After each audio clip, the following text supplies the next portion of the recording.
TaylorMade are back with a brand new version of the Hi-Toe Wedge. So how do they perform and what are the new grinds? And how can you pick which grind is right for your game? Let's go find out. So compared to the mill grind offering, the Hi-Toe option is generally being aimed at a more slightly higher handicap golfer, and a lot of that comes down to the shape and sizing. These are a lot bigger and they're meant to inspire confidence behind the ball in terms of delivering more forgiveness from the size of the face. And these are actually 30% bigger in terms of face size than the previous generation. Now you can see here we've got full face grooves in all the high lofts here, and I love that because I really think it does deliver more confidence behind the ball. And also, if you strike it a bit wide on the face, you're going to get more spin on some of those off-centre strikes, which is always a bonus. Now, in general in the Hi-Toe range, the centre of gravity is always higher up the club head, and that's to help golfers bring the ball flight down. We've all hit those kind of high floaty pitch shots that just don't go anywhere near as far as we want them to, and this technology is designed to kind of get around that, bring down your ball flight, make your pitching more consistent, and also help you generate more spin. Now, this has been exaggerated in this model with this extra weight up here in the toe cap, and I really like the way that's exaggerated. Also, how good does the back of this look? It just looks so clean, and also I love this massive space because it feels like you could do loads with personalisation here. Now we've got another few new technologies. We've got spin tread technology on the face, which actually came in the previous mill grind, but it's never been in a Hi-Toe wedge before. That's designed to give you a little bit more spin, especially when there's moisture on the club face, so if it's rained or if it's dewy early in the morning. Now, because the grooves run the whole way across the face, it can be a little bit difficult to get where the middle of the club face is, because the middle of the club face is still here, if we'd have taken that strip where the grooves were before. So this year we've got this new gold paint in the bottom groove, and that's just going to help with that centre alignment here, so we don't get too many toe strikes, people aligning out in the toe. I think that's a really good new touch from TaylorMade there. Now, this is the big thing I want to get into in this video, and that is the different grind options.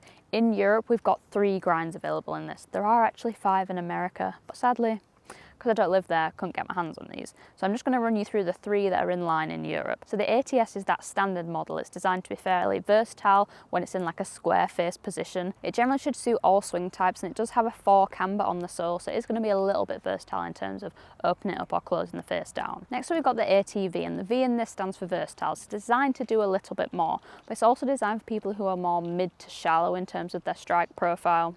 You can see here the sole is a little bit concave, and this is designed so when you open it up it's just going to be a little bit more versatile. Interestingly, this has the highest bounce option of all of them. Now last up we've got the ATC. This is the other extreme. This is the lowest bounce option, and it gets its lettering from the shape of the sole, so we've got a big C camber on here. This is also cambered off in the heel and toe, so it's going to be the most versatile in terms of opening it up, closing it down, hitting different shots. TaylorMade are saying this is going to be the best for shallow players and also for people who are playing on really firm turf. So let's go hit loads of shots with these.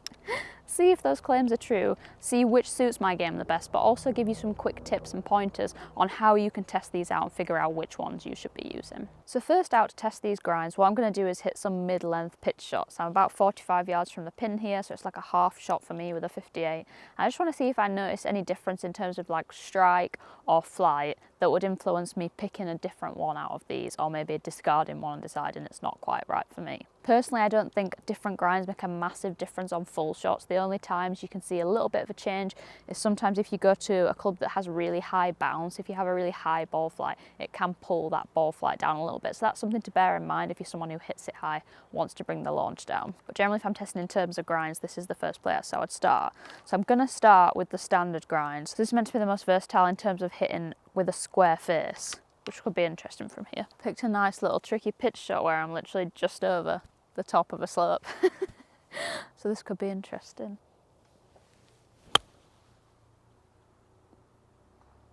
Oh, hope you could see the spin on that. That was nice. It just like hopped up the slope and then grabbed and stopped. 5,971 spin on like a little half shot. That's not bad at all. I'd probably look in for like 9 to 10,000 on a full shot with this club in a new wedge. The height on that was 12.2 feet. I'm so used to talking about height on full shots that just seems insanely low.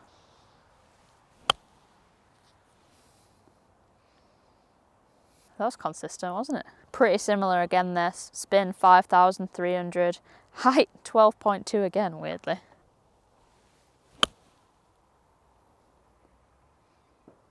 Oh, That nearly went in. Now what I really like about these is it launches them low because of that high CG, but still gives you like a good balance of high spin. So again, that's come out at 12 feet, but I've got nearly 6,000 spin. So that's going to give me loads of control even on these short shots.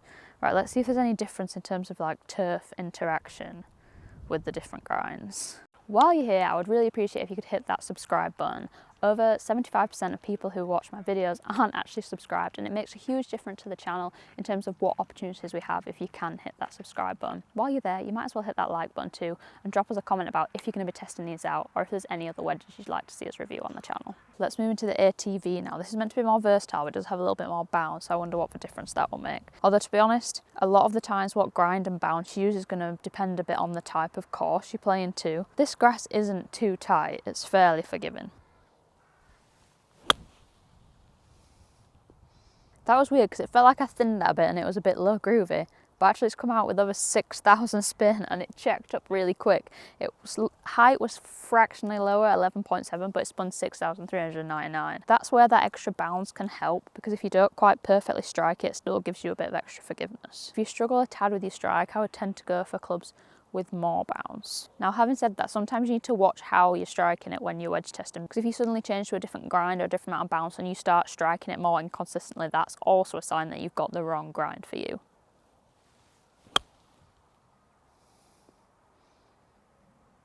So again, fairly consistent, 11.8, 5,864 spin. I would say though, if I'm being really finely attuned to the strikes, the first one was slightly thin and that one was slightly heavy, so I'm not striking it as well as I was with the ATS. Now, I do tend to know that once I get to a bit of a wider sole, a bit more bounce, that happens to me. So it's just about working out what's right for your game. And so far, I would say this has not been anywhere as consistent. If you look at my dispersion here, it's tiny with the ATS, but a lot bigger with this model. So that would be a sign for me, if I was you testing and trying to guess which was right for your game, that this maybe isn't the right option.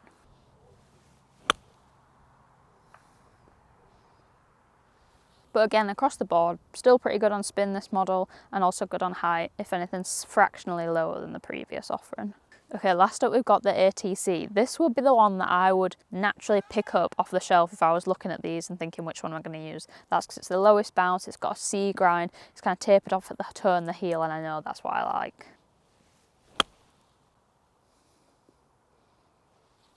That came out super low, 10.7 in terms of height, but the spin's gone up again into the 6,000s, so 6,074. What I liked there though was the turf interaction as well. It felt really easy to hit, and it just felt like the strike through the turf was really clean.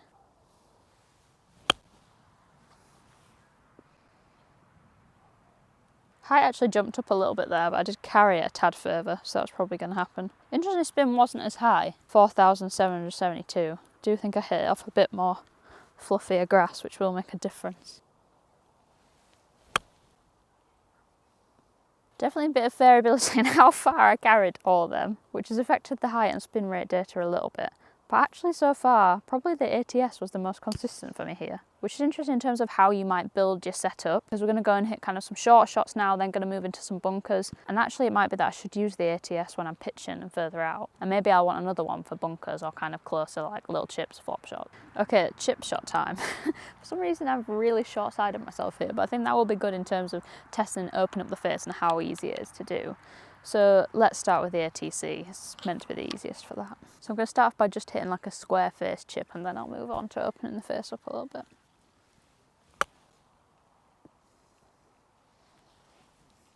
That was nice, wasn't it? Short-sided weight. Now this obviously isn't the tightest lie in existence. If we went somewhere to say like a links course with really firm turf, it would interact a lot different, but I really like the way this is going through the turf, and for me that's typically why I go for a lower bounce option. I like to be able to kind of nip it. See what happens if we open it up a bit.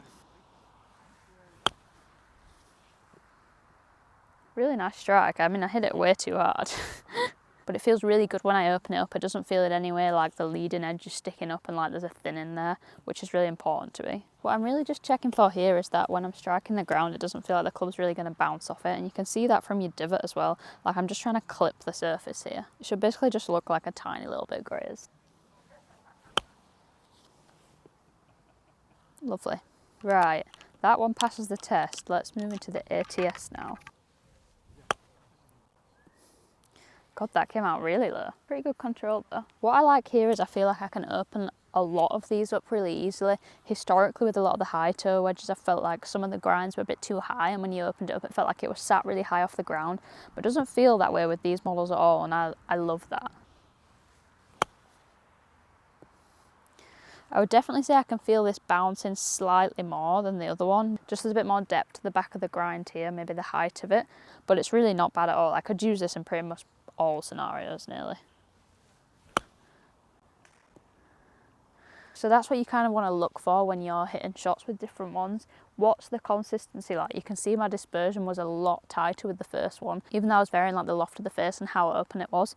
Whereas with that one, I wasn't anywhere near as consistent. My technique hasn't suddenly changed, but what has changed is how the club is interacting with the ground. So that's a telltale sign that maybe for this type of shot, you shouldn't be using that kind of club. So even though the ATS performed really well for me on kind of the longer shots, not necessarily here. So maybe I'd look at this in my 54, but not in my 58. Okay, last up we've got the ATV. This has the most bounce and the most kind of concave sole and different depths to it. So I think on open face shots, maybe I'm not going to like it as much, but I also think for a lot of people it's going to be a lot more forgiving in terms of if you don't get the strike perfect, it's going to help you out.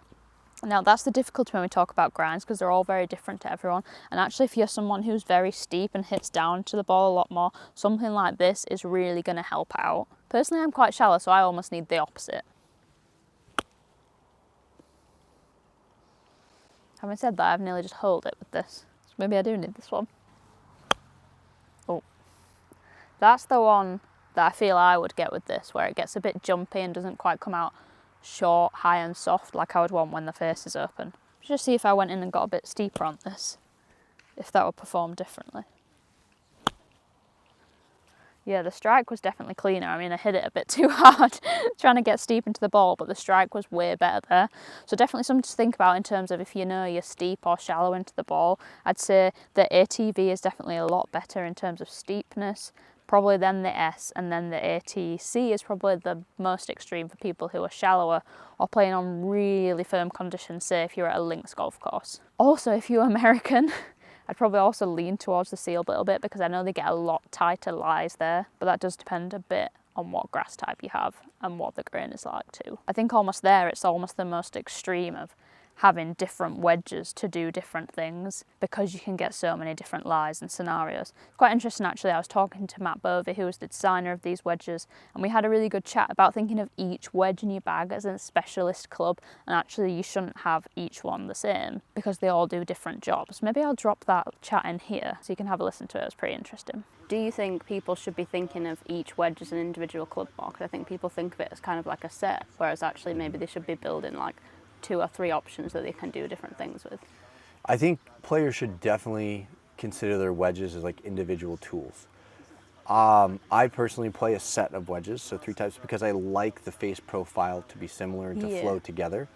But as far as the sole geometries that you're choosing, specifically as you get to the higher lofted wedges where versatility becomes more important, you should definitely be considering the grind option for that specific loft. Okay, bunkers, lots of people's nemesis, and that's where actually picking a good wedge for the bunker can be really helpful. So what I've done here is I'm actually going to start with the ATV, which is the one that has the most bounce on it. So we've got 11 degrees of bounce on this, and that's going to really help in terms of forgiveness, because it just means you can hit into the sand and the club's going to do the rest of the work for you. I just love the way those full face grooves look. I really wish they kind of ran it through the whole set, because they do it from 58 up to 56, but then in the lower lofts, like your 50s, they don't do the full face grooves, and I kind of think that's a shame. So what I really feel with this grind is that I can just kind of fat it out of the bunker and it releases really well. I don't have to be as precise as I will have to be with some of the other clubs, and that's a real advantage for lots of golfers. And this is where what we talked about earlier comes into play. Can you pick a grind that works really well out of the bunker for you, and then maybe have a different one that's really good for chipping and build up a more versatile wedge set? Okay, ATS in the middle. I think what you'd also find moving through these wedges, if you tested them in different sand conditions, they would perform differently. So the higher bounce options are definitely going to perform really well in like really soft, fluffy sand. If you get down to really firm, tight, compact sand, that might be where you want a more lower bounce, maybe like the C grind ATC option.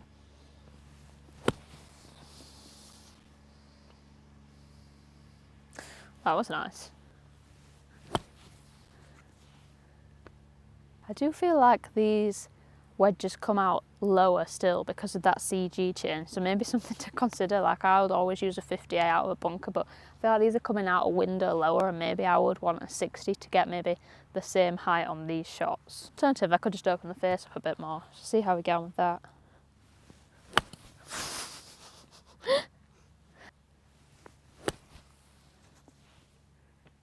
Okay, last up we've got my trusty ATC. This has been my favourite so far, so we're fingers crossed it performs well here, so I can put it in play. I generally kind of love hitting bunker shots, so I'm quite happy having something maybe a little less forgiving. Oh, that felt spinny, that was nice. I really feel with this one like it's a lot easier to open it up a lot more. This kind of cambers off on the heel and the toe, so that's going to help with that. And it just feels easier to really open the face up and get kind of that high floaty shot that you sometimes need. Oh, didn't hit it hard enough. So overall, I've really loved testing these new Hi-Toe wedges out. I think I could easily put these in my bag and put them straight in play, especially that ATC model. I would definitely favour that in kind of my higher loft, say my 58 and my 54. I love the looks and the feel. I think they're really confidence inspiring behind the ball, that bigger size. I love how low they launch, like the pitch shots, but also drive up that spin. I think that's going to give so much control to a lot of golfers. I know I can definitely get in that camp of kind of adding loft to pitch shots and not getting in through the right flight window and then not getting the right amount of control. I also feel like across the board these soles are way more versatile than what we've seen from Hi-Toe in the past, and actually I really could use any of them and probably would use another one that's a bit more forgiving higher up the bag. Another thing to note is like the more bounce you have on the club, the more it brings down your ball flight. So if you are someone who hits it really high and wants to bring that down, maybe going for a higher bounce option would work for you. Now the only slight problem I have is they only go up to 50 degrees in terms of loft. And I really love using a 48, so I'm really not sure what to do about that. I could get a 50 and kind of bend it, but that will change the bounce profile a little bit. So I just need to have a little bit of a chat to a fitter at TaylorMade about that and see what I'm going to do about it, because I know my P7CB pitching wedge goes quite a lot further than a 50 degree will do, and I know it's going to leave me a gap. I'm kind of a bit annoyed that there isn't more lofts. I understand this is kind of aimed at the high-end golfer and they think maybe they don't need as many and they might have, say, a gap wedge in their full set, but it would be nice to have that extra option. For that is a minor niggle though, because these are great performing golf clubs. I can't wait to get out on the golf course more with them. Maybe I need a copper finish on my irons to match them though. What are we saying about that, TaylorMade?